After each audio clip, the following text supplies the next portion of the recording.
Bueno, estamos en una nueva edición de Notas al Pie, en esta ocasión con Marcelo Subioto. Marcelo, muchas gracias por estar acá, por acompañarnos. A ustedes por la invitación.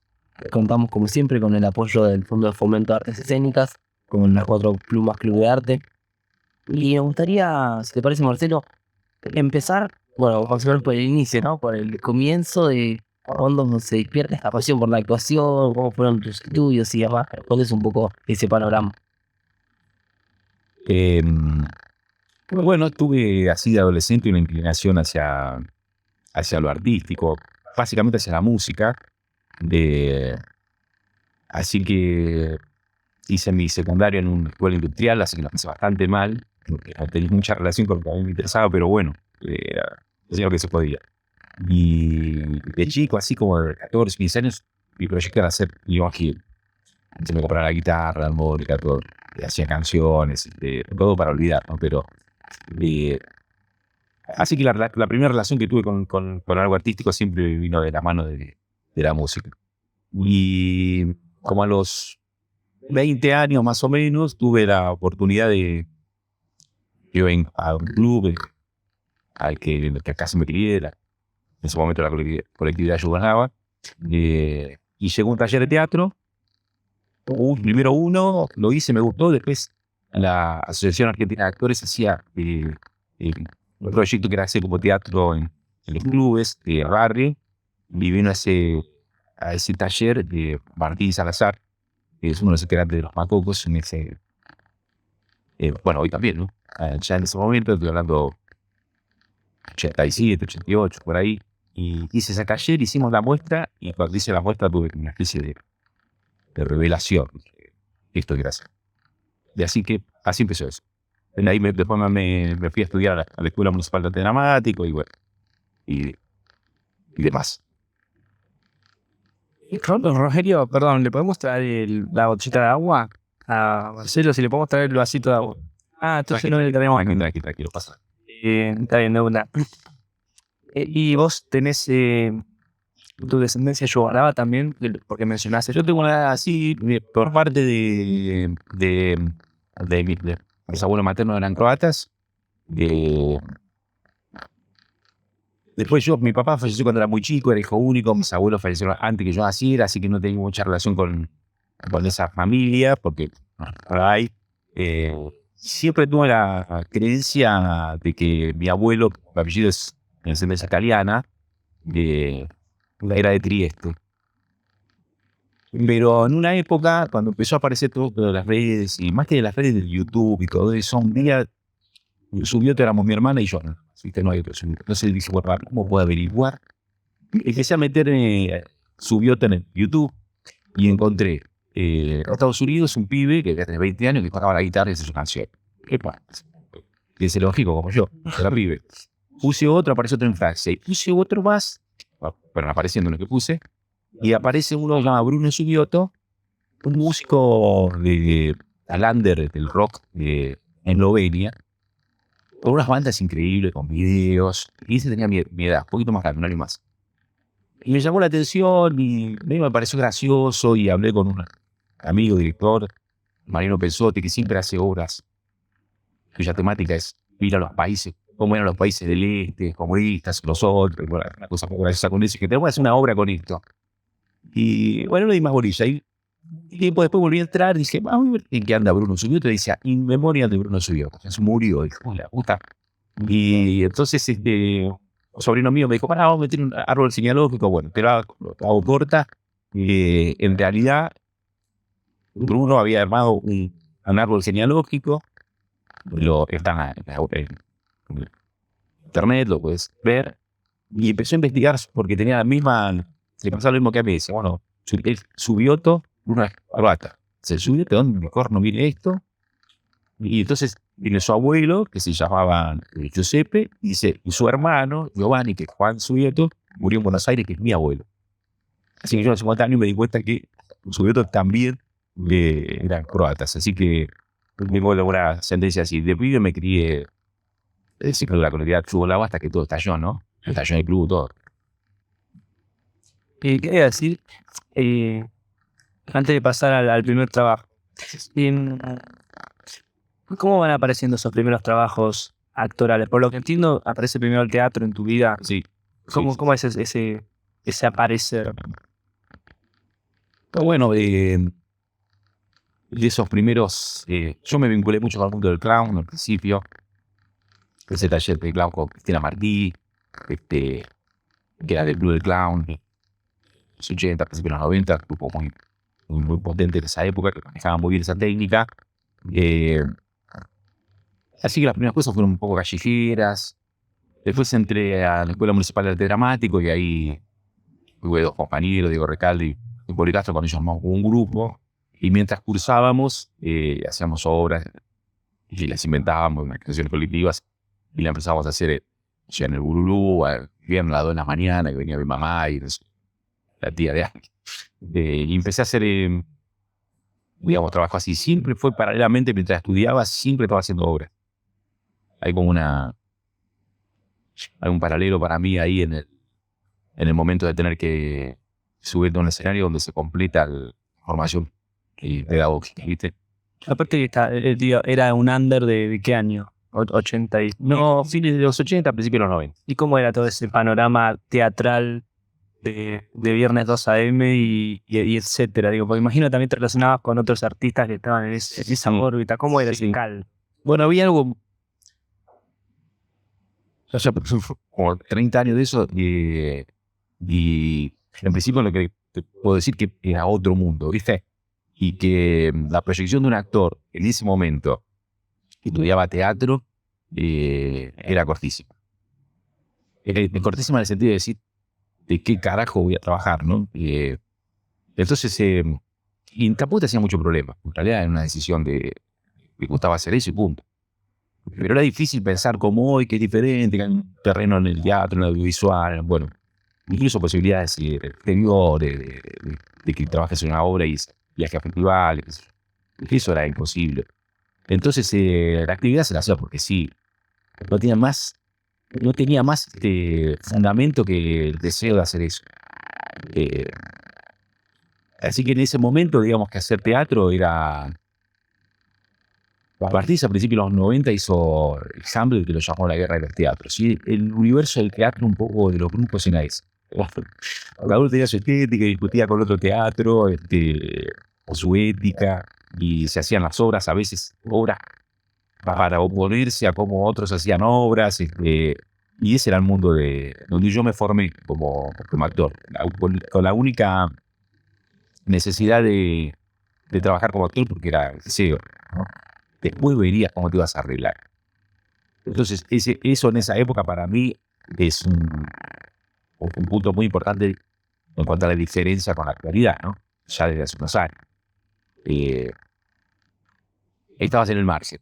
Y el margen no era no estar, sino que era otro lugar muy potente, muy creador y muy necesario.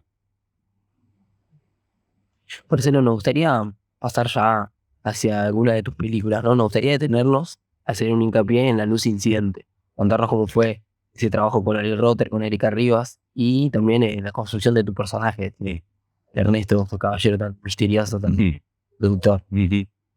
Bueno, yo soy una persona que, como estábamos hablando, vengo del teatro y entré al cine como más grande, ¿no? Porque la posibilidad de producciones audiovisuales y de un cine independiente tan mucho más fuerte y de la posibilidad de muchas más producciones es un poco nueva, ¿no? Respecto a principios de los 90, cuando uno estaba empezando a laburar. Así que entré al cine más grande, así que fue todo un aprendizaje, lo es hasta hoy, ¿no? Y esa película en particular, yo había participado en otras películas, pero no había tenido un rol más intenso como en La Luz Incidente. Así que yo hasta La Luz Incidente, digamos que entré en las propuestas audiovisuales que participé como un actor de teatro.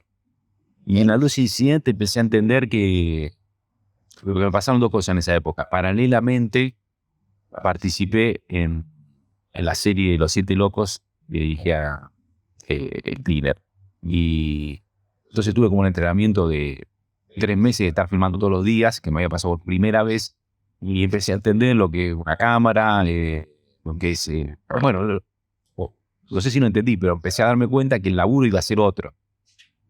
La observé mucho a Erika, empecé a ver que ella preguntaba por los planos, que no regalaba ningún tipo de acción, que no se quedaba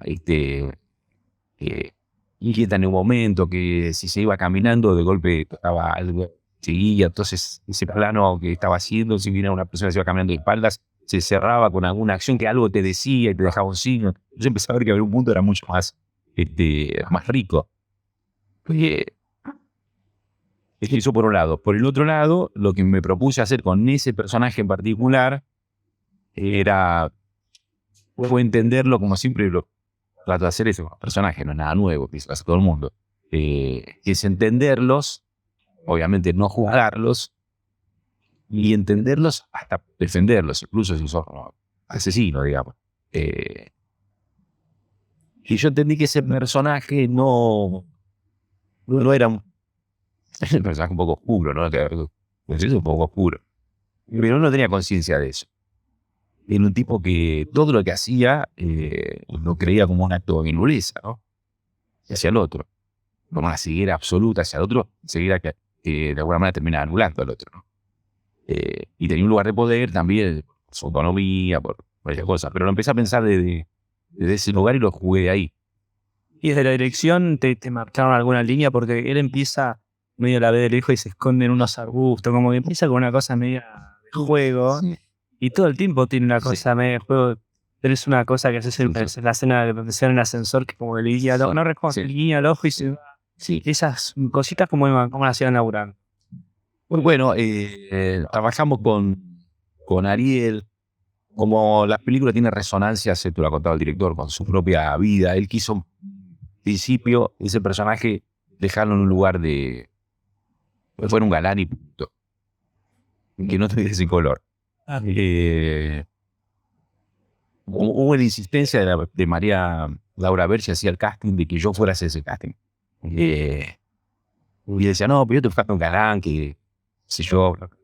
No, pero cuando estuvimos en el casting, él dijo así, a la mierda, lo vamos a hacer con esa línea. Y entonces empezamos a trabajar con Ariel, o él me propuso hacer lo que ese personaje en su biografía era, ¿no? Que era un personaje así, muy entrador, que al final termina estando en un quilombo con esto típico entrador y manipulador, ¿no? Que empezás a comprarle y después te hacen un despelote tremendo. Y bueno, y había algo de que el tipo era eso, un tipo encantador, ¿no? En principio, gracioso, ocurrente, y la seducción, más allá de todo el problema que tiene el personaje de Luisa, de Erika, ¿no? Entraba un poco por ese lado. Como se paraba frente a la vida. Como tipo vivía con decisión y con cierto desparpajo en algunas situaciones, más allá de su lugar tipo normal, por otro lado, ¿no? Pues eso es lo que hacía como entrador y jugamos un poco ese mundo. Y también tiene como una cosa de monumentos planos largos. Pienso en cuando van al momento de donde él hacía lucha, que es todo un plano que lo rodea. Digo, Sí. ¿cómo laburaban esas escenas tan largas? Porque, digo, vos si venís del lado del teatro, capaz es una facilidad, y lo tenés como cancha para ese tipo de escenas. Digo, no sé, era muy coreografiada. No. Es más, esa escena, ese mismo día, a Ariel se le ocurrió contar una anécdota que a él le había pasado haciendo lucha libre cuando era pibe, que se había tocado el hombro, y me dijo, si te animás a improvisar un poco.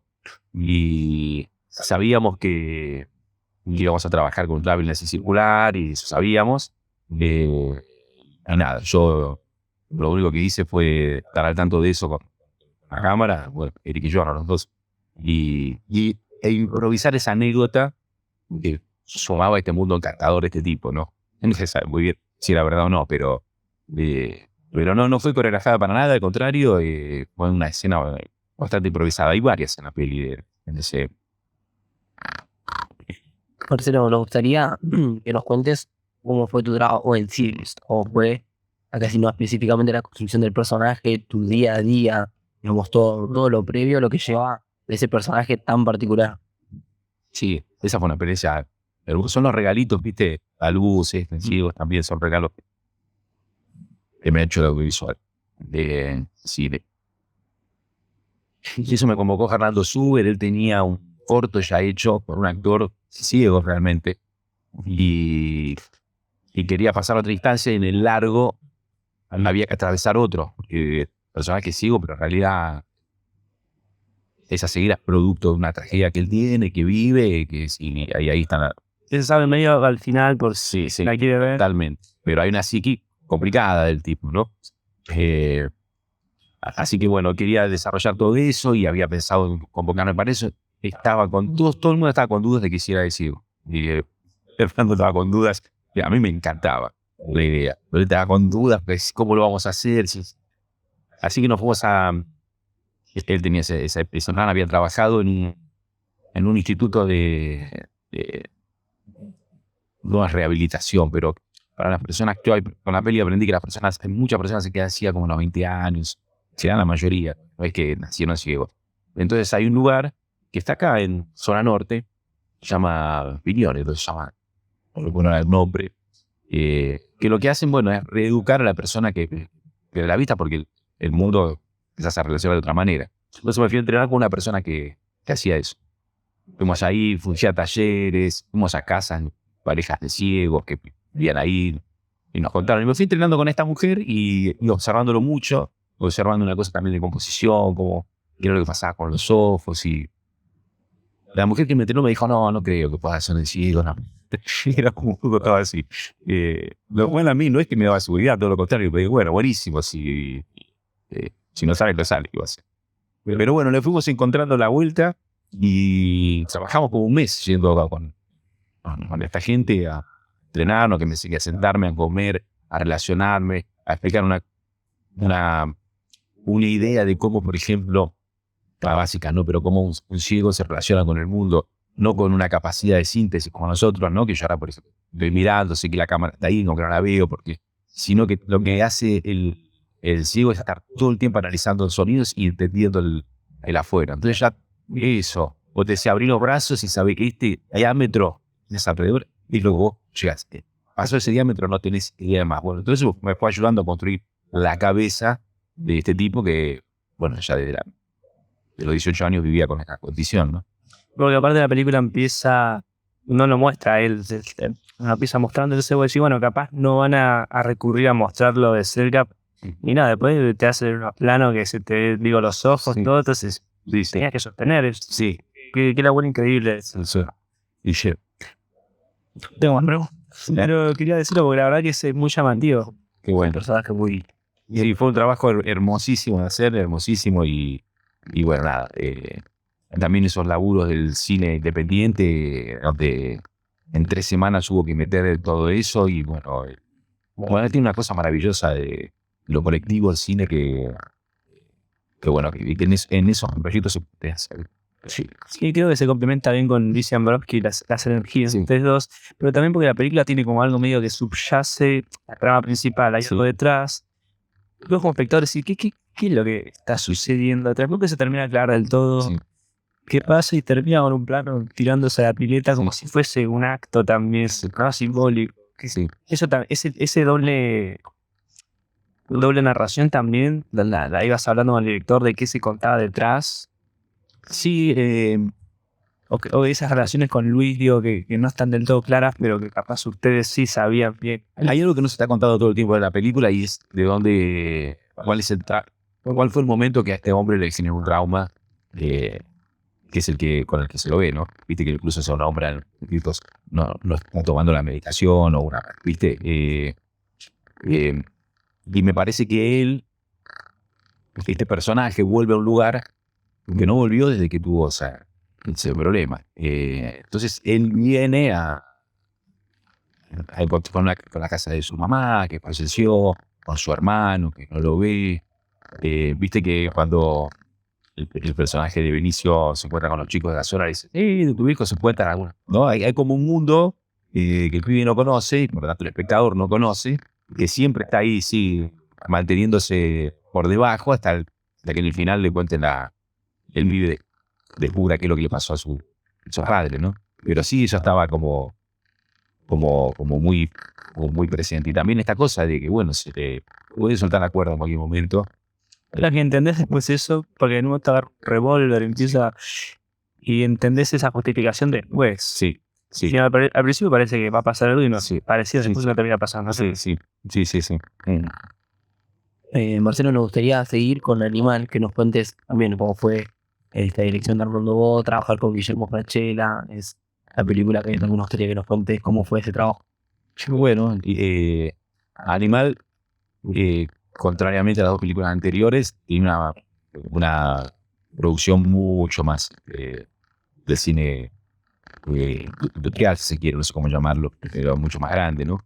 Y eso también te ayuda o colabora a tener, no sé, una persona como Mokia que me armó ese peluquín que me hizo, que quedaba espectacular, y bueno, las posibilidades que tenés a mano de las producciones que son más grandes, ¿no? La experiencia fue muy buena con Armando. Armando fue un niño dirigiendo. Me llamó mucho la atención. Tipo muy para la escena hasta en general son así, pero es un tipo muy feliz en la tarea, ¿viste? No sé, me contaban las escenas, ahora vamos a hacer esto y me ponía una música en el celular. ¿Sabés? Venir por acá, y subía la música, ¿viste? Es un niño, y me llevé muy bien trabajando con él. Con Franchella también llevé muy bien, laburando. Fue, creo yo, sí, fue una de las pelis de estas pelis que tienen una producción más grande. No me hago un poco de lío, pero parece que fue la primera en la que tuve posibilidad así de participar. Bueno, no, una de Suárez, que bueno, no me acuerdo bien cuál fue primera. Seguro. Bueno, es otro mundo también, ¿no? Y otro universo. Pero bueno, fue un laburo que lo hice muy bien. Y bueno, no sé, ¿qué más agregarte de eso? Nos gustaría también seguir con Pie de la Noche, ese trabajo que la representación está en el duelo, por momentos hasta parecía medio surrealista, ¿no? Este trabajo del personaje de Bruno, cómo construiste esto a partir del duelo y demás. Bueno, Pie de la Noche es una película de Iván Fun, que es un director maravilloso, que lo respeto mucho y admiro, y hemos construido una amistad después de esta peli. Es volver otra vez al cine de guerrilla, que es un lugar maravilloso, es decir, los recursos que hay, si bien ahí trabajamos, ya no recuerdo si 4 o 5 semanas en Mar de las Pampas, creo que 5, con un horario que es el de Iván, que él trabaja con la luz del día, por lo tanto empezábamos a las 12 y ya 6 de la tarde se terminaba, así que el guión de Iván lo pedimos con Mara, que es Greta, es además de mi pareja. Entonces lo pedimos el guión de Pie de la Noche. Y Iván, el guión, sí, se lo mando, y como, no sé, 2 semanas antes de que empecemos a rodar, nos trajo un cuento en un papel, y dice, bueno, esto sería más o menos el cuento, qué es lo que pasa en la película, ¿no?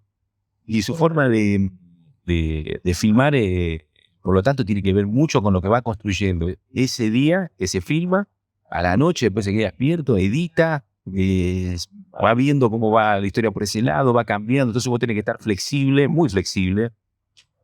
Es un trabajo muy, muy, muy en equipo, y llega mucha confianza entre todos, porque si no es como imposible de hacer. No es que la obra la va escribiendo porque la historia ya estaba, y era esa, pero era esa a grandes rasgos. Los detalles se empieza a trabajar mucho en el proceso de formación mismo, ¿no? Sabíamos que Bruno era un personaje que cuando entrara el drama en la película, él estaba como 20 cuadras adelante. Ya. No era alguien que iba a atravesar como ese personaje de Greta, ¿no? Que atraviesa ese desde no saber qué le pasa a su pareja hasta llegar a ver ese monstruo, ¿no?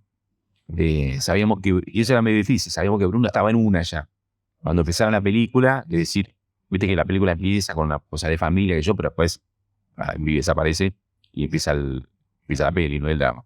Bruno estaba allá, ya, allá, ella estaba en una, si bien la película lo va contando, pero viste que no hay un juego de tiempo lineal. Tipo, viene, un poco de chupa un huevo la continuidad, viste, va jugando, juega mucho con eso. Bueno, es una característica de Iván, ¿no? Dice. Así que ese personaje yo sabía que había que jugarlo de ese lado y ese era un problema para hacer también, porque ¿qué tenés para contar y que no? Pero bueno, como ya te digo, eso no fue un desarrollo de un guión que fui leyendo y viendo cómo trabajar, sino que lo fuimos haciendo paso a paso, día a día de rodaje, ¿no? Con Iván. Pues Marcelo, ahora nos gustaría pasar a una sección que se llama Notas al Pie, justamente haciendo referencia al nombre del programa. Vamos a mencionarte diferentes obras tuyas con la intención de no dejar afuera casi ninguna. Y vos vas a dejarnos alguna reflexión, alguna anécdota que se ocurra sobre las diferentes obras que te mencionamos. Dale. Me gustaría iniciar con La afinadora de árboles. Bueno, ese es un trabajo de Natalia Mirnov. La tuvimos en la primera temporada, Bueno, así que estamos como reuniendo al elenco. mira, bueno, ella es una directora muy talentosa, además una persona maravillosa. Ese era otro personaje también difícil de trabajar porque era un tipo que, si bien era un abogado, un tipo exitoso, en lo vincular era nulo, ¿viste? Bueno, ella es una directora amorosa, ¿viste? Y trabaja mucho con el actor y se toma el tiempo que sea. También tiene una forma, en eso, si bien no son iguales como Iván, digo, de trabajar mucho en ese momento, en el set, con lo que va sucediendo, llevando la escenita al lugar que hacia la dirección que busca, pero no hay un resultado, ¿viste? No es que tiene un resultado. O entiendo que lo que busca es que lo que esté pasando suceda y captar eso con la cámara, ¿no? Así que esa experiencia con Tali de la afinadora, junto a Paola también, muy bien, fue muy linda y muy compleja por eso, porque vos trabajar un tipo nulo de vínculo, digo, difícil de relacionarse. Sí, siempre lo que el tipo era eficiente era un fenómeno. Ahora después, decirle a la mujer, no sé qué me pasa, leyó una película. Creo que no puedo decir.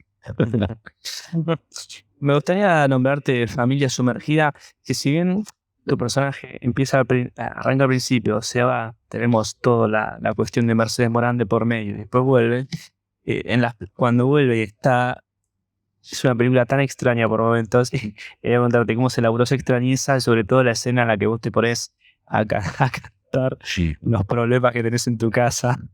Me pareció fantástica. Bueno, esa es una peli, ópera prima de María Che. Película buenísima, ella es una directora muy talentosa. Yo elegí la película por esa escena. Yo cuando sabe elegir, como tal le hice escena, pero esa escena no era esa escena. En realidad ella tenía la idea, no sé, tenía una idea, yo canté en una ópera, qué sé yo. Pero tampoco era que tenía, eso es un poco como el universo de Natalia Smirnoff. Me parece que son directoras que un poco están dentro de ese universo, ¿no? Ensayamos, hicimos unos ensayos, probamos, pero el día que rodamos, yo no me acuerdo, o sea, eso también fue una improvisación. ¿Qué tenías el texto igual que tenías que cantar? No, esa improvisación ahí. Lo que pasa es que lo empezamos a improvisar, nos empezó a gustar, así que había que volver al rack, ver qué carajo habíamos hecho, qué había dicho, volver para empezar a repetir y a jugar un poco con eso. En la escena sí estaba escrita, sucedía eso. Y en un momento, yo ya no me acuerdo bien cómo fue, no sé si me dijo María, bueno, hacerlo cantado, no sé cómo salió eso, no me acuerdo, la verdad. Pero bueno, yo estaba ensayando en ese momento una obra que llamó Paria, que se hizo en San Martín, que era una obra de Platón, de Checo. Y yo estaba un poco medio ruso en ese época, medio excedido, ¿viste? Y creo que algo se conjugó en esa escena, con lo que uno venía ya cargando por los ensayos y ese... Bueno, eso, tratar de explicarlo. Vino la bola, el tipo es también particular, también le llevaba un regalo a un hijo de 15 años que vive 7 y no le importaba. Era muy lindo ese mundo de la familia, que no tenía mucho registro. Todos se manejan de una forma extraña, y todos tienen Sí. los extra. todo muy amoroso, todo muy amoroso, igual no había como un problema ahí, pero era todo como medio corrido. Y bueno, esa escena fue así, también fue una improvisación ahí en el set. Y siempre esas improvisaciones son producto de que vos estás trabajando con un grupo de gente que te está llevando muy bien, ¿no? Por eso se puede llevar adelante ese tipo de cosas, ¿no? Eso es lo que pasó en esa escena con la dirección de María, ¿no? Y me gustaría mencionarte 12 casas. 12 casas, sí. ¿Cómo laburás también en ese tipo de formatos más televisivos, con otro tipo de guiones, tiene otras estructuras? No sé, vos como actor, ¿cómo te ayudas? 12 casas era difícil, hay un tema de texto muy fuerte. A mí yo no tenía ese inconveniente porque el personaje tenía cosas más dialogadas, qué sé yo. Más coloquiales que decís. Sí. Y como dialogadas, ¿no? Viste que había como monólogos, por momentos, textos complejos, ahora casi teatrales, que era la apuesta de la serie. Y sí, eso también fue. Eso fue anterior a la luz siguiente, si no me equivoco. Sí, fue también las cosas que empecé a hacer también los acercamientos al audiovisual que eran un poco nuevos. Así que eso, un mundo está empezado un poquito todavía, un poco teatralmente de la actuación. Como yo entendía que era ese personaje. Para mí ese personaje era eso, era un tipo que estaba ahí un poco abandonado a sí mismo, con las excusas que tiene una persona que se abandona a sí mismo para la afuera y para él mismo, ¿no? Me parecían divertidas las escenas con Arengo. Eran dos pavotes, eran como dos tipos tarados, ¿no? Y fue un formato muy lindo. Si yo no me equivoco, sí, fue la primera vez que tuve la posibilidad de trabajar en estudios como los de Canal 7, que son estudios que se arma la casa, que tiene la cámara grúa. No sé si se llama así exactamente, pero tiene esa cámara, ¿viste? La grúa y viene acá.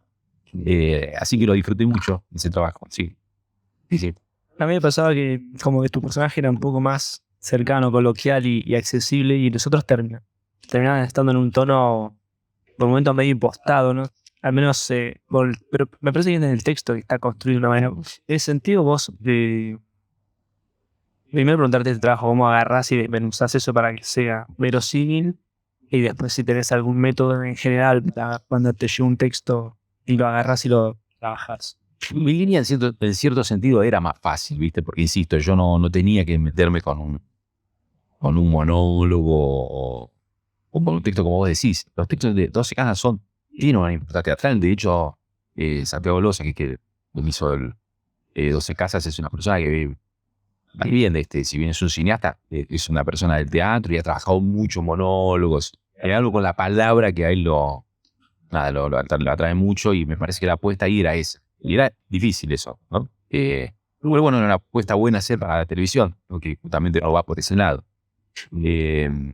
Cuando llegan esos textos, y sí, trato de hacer lo que uno hace con teatro cuando tenés que hacer, no sé, Shakespeare.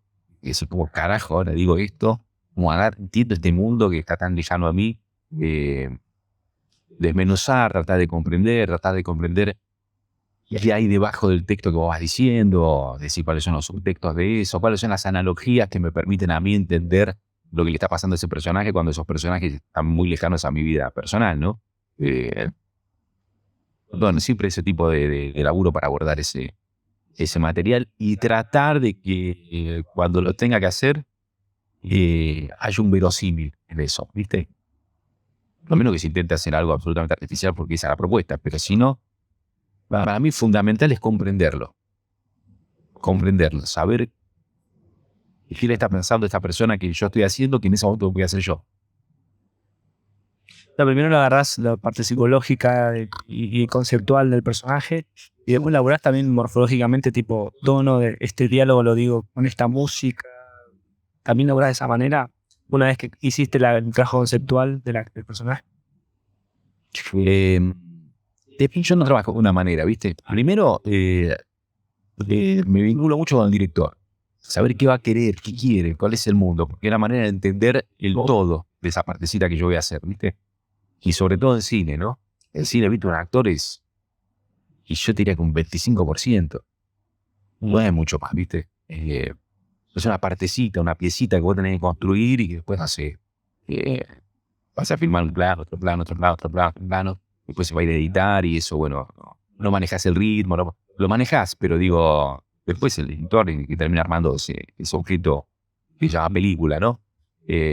Entonces, trato de entender muy bien qué está buscando el director en esa totalidad, porque yo esa piecita que voy a hacer, trato de hacerla lo mejor posible, porque sé que por ahí te pasa una moto y te cortó la versión que mejor estabas haciendo, o no estuviste cuenta de la continuidad y justo no te llevaste la botella y esa escena que estaba buenísima, no. Entonces trato de aprender todo ese universo y de qué es lo que busca en la totalidad del director, o si quiere una particularidad de lo que estoy haciendo, y tratar de asociarme con esa cabeza, como que sean dos cabezas que están en una, digamos, ¿viste? No soy un actor muy de... Lo menos que el otro no está, bueno, te queda vos, pero sobre todo en cine, trato de armar ese monstruo de dos cabezas entre el director y mi laburo, ¿no? Para tratar de entender qué corno vamos a dejar ahí filmado. Obviamente vos aportás todo lo que propones, pero por sobre todo la oreja, ¿viste? La oreja en ese mundo. Podés no ponerte de acuerdo. Yo creo que no me ha pasado. No he tenido esa suerte, así que no tengo una experiencia para decirte, bueno, esto fue un quilombo. Entonces sí, por ahí, como decís, sí, a veces pensás, hay directores que sí piensan en la música del texto, ¿viste?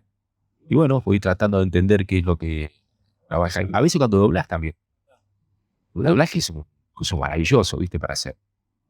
Me acuerdo doblamos una vez, tuvimos un debate sobre eso.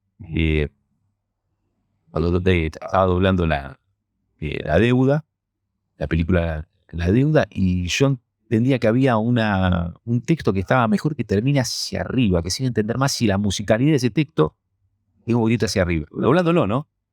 Porque lo habíamos grabado en un auto, no se escuchó, carajo, el problema de sonido clásico, veníamos andando en el auto, no se escuchaba. Y yo digo, che, para mirarlo como lo digo ahora, que la frase termina hacia arriba, y había algo que se discutía de la espontaneidad, no, bueno, pero algo de la espontaneidad, que es verdad, pero a mí el cine no deja de ser un collage de cosas que se van a pegar en las cosas que puedan dar una totalidad, ¿no? Eso absolutamente opuesto al teatro en ese sentido. Así que son mundos que me interesan. Otro director no, para otra cosa más. A otro terreno, bueno, voy a otro terreno. Para terminar este segmento, justo ganaste el teatro. ¿Cómo fue el laburo en Tóxico? Bueno, que estuviste recientemente, digo. Está fresco todavía. Bueno, Tóxico es una obra que en realidad se estrenó justo, creo que hicieron 6 funciones antes de la pandemia, donde actuaba Mara Pestelli y Javier Pedersoli. Y cuando pasó la pandemia, la fueron a reestrenar, Javier no podía, y a mí me encanta trabajar con Mara, porque tenemos una mirada de la actuación muy parecida. Y me gusta mucho ese teatro. Yo dije, no, reemplazo, no tengo ningún problema, me encantaba, y además es un tipo de calidad de obra que es un poco cinematográfica. Hay algo en el teatro, un tipo de actuación que se acerca al tipo de actuación de cine. Y entonces para mí, además de hacer algo que estaba buenísimo, era como un entrenamiento, ¿viste? Y digo, bueno, esto está bueno porque me entrena en ese color. Es una obra chica, cámara, cercana, donde trabajás con un tema que es muy complejo y que se puede salir de la cancha en cualquier momento. Tenés que trabajar con mucha sutileza. Entonces todo eso me parecía un desafío, buenísimo. Y bueno, fue eso lo que hicimos. Hicimos varias funciones y en algún momento la tomaremos para el año que viene. Pero es algo de... El teatro no siempre pasa, pero a veces cuando sucede el teatro, que es la obra, para mí, como lo entiendo yo, ¿no? La obra como una especie de dimensión, como un organismo vivo, del cual vos estás adentro. Y lo único que vas a tener que hacer cuando ese organismo vivo se consolide es escuchar. Un poquito te va a ir dictando eso, ¿viste? Porque el teatro tiene, a diferencia del cine, tiene una instancia del presente que es fundamental. Bueno, más relacionado con la muerte, ¿no? Cuando termina la función, esto es así, para eso decimos todo que hacemos teatro, pero es así, cuando termina la función, no sabemos qué va a pasar en la próxima. Sí, claro que sabemos lo que vamos a decir, todo eso, pero no sabemos si vamos a encontrar el punto, ese color que nos encantó, y tampoco sabemos qué va a pasar con la gente que esté mirando. Entonces hay algo ahí que es muy rico, que es muy de esto que te digo, de organizarte con el otro vincularmente en lo que tenés que hacer para que esto vaya sucediendo. En cualquier momento se puede cortar. Hay una cosa ahí muy deportivo en ese sentido de cuerpo. Y esa obra organiza esa dimensión, ¿viste? Se organiza ese cuerpo un poco orgánico en el cual vos... Eso es un placer enorme, porque hay obras que no es fácil, vos tenés que venir ahí, pelearte como boxeador, tratar de esquivar la piña, pero hay otras que no, que es más como estar ahí en un oleaje y vos tenés que estar simplemente atento a dónde viene el viento, cómo vas a estar, que no te dé vuelta la ola. Y esa obra tiene esa característica, por eso disfruto mucho hacerla. Marcelo, ya para pasar hacia la última sección del programa, vamos a pasar a una especie de preguntas y respuestas, Dale. donde son preguntas quizás un poco abstractas, sentite en la total libertad de contestar como más te guste. Dale. Marcelo, la primera pregunta es, ¿con qué personaje histórico compartirías un café?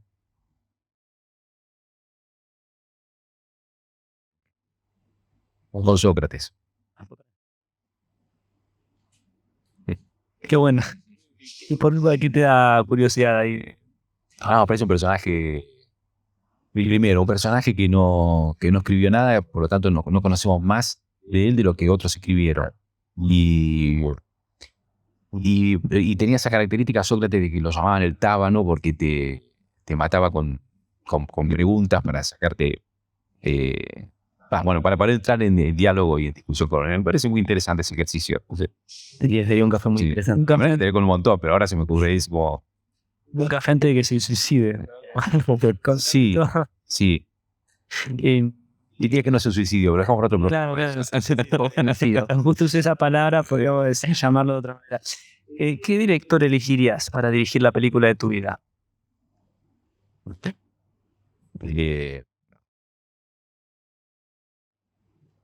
No tengo una película de mi vida y no tengo un director, obviamente, para dirigir esa película. Entonces la pregunta se me pone muy compleja.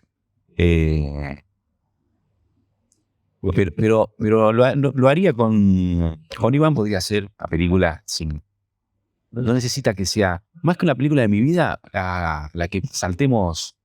la que agarramos la pelota y la patimos bien lejos. Es una película interesante.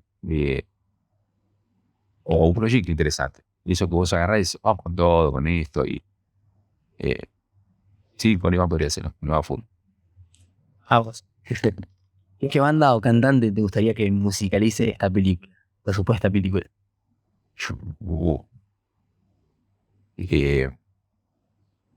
A mí me gusta, mira, te hablo de dos cantantes. Te hablo de Jim Morrison y te hablo de Ian Curtis, de Burti, no sé cómo pronunciar, de Joy Division. Me gustan mucho esos dos cantantes porque son tremendamente teatrales. Morrison como un bufón de corte y Ian Curtis como un chamán. Yo los veo muy teatrales esos personajes. Entonces que podrían ser alguno de ellos dos perfectamente, sí, cantantes. Una frase que no te identifique. Frase o palabra, pues. No hagas eso. Marcelo, ya para ir finalizando, me gustaría esta pregunta que, te repito, tomarlo para el lado que quieras. Los diferentes entrevistados lo toman desde el lado de la otredad, del lado más abstracto, como más te gusta a vos. Desde acá, ¿cómo ves a los que están allá? Es una pregunta. No te preocupes que no hay rating acá, así que puedes tomarte el tiempo. No, es una pregunta muy interesante, porque ¿sabes qué? Yo tengo 55 años. Cuando pasás los 50 años, tenés una relación con esa pregunta que no es la misma que antes. Y digo, hay una situación de finitud que la tenés en el cuerpo, ya. Entonces esos que están allá, que por ahí hace 15 años me parece una cosa lejana, no porque uno esté pensando en la muerte, sino porque la muerte, como golpe que genera una situación de angustia existencial, que eso es riquísimo, no lo digo. Empieza a estar como más presente o no quiero llamar nada que lo atraiga, entonces quiero ser cuidadoso con las palabras. Esto me digo.